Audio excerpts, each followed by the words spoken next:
সচেতন নাগরিকের অঙ্গীকার প্রকৃতি ও পৃথিবীর রক্ষার এই প্রতিপাদ্যকে ধারণ করে টাঙ্গাইলের মধুপুরের বিদ্যালয়গুলোতে বৃক্ষরোপণ কর্মসূচি উদ্বোধন করা হয়েছে।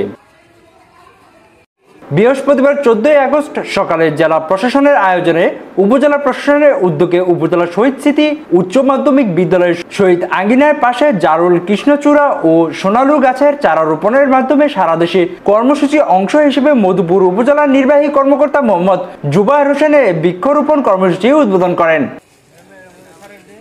এ সময় উপস্থিত ছিলেন প্রাণী সম্পদ কর্মকর্তা ডক্টর শহীদুজ্জামান, সমাজসেবা অফিসার মোস্তফা হুসাইন, প্রকল্প বাস্তবায়ন কর্মকর্তা রাজীব আল রানা, বিআরডিবি কর্মকর্তা মোস্তাফিজুর রহমান, শহীদ স্মৃতি উচ্চ মাধ্যমিক বিদ্যালয়ের ভারপ্রাপ্ত অধ্যক্ষ নিতাই চন্দ্র কর সহ উপজেলা প্রশাসনের বিভিন্ন দপ্তরের কর্মকর্তা, কর্মচারী, ছাত্র, শিক্ষক, সাংবাদিকগণ উপস্থিত ছিলেন।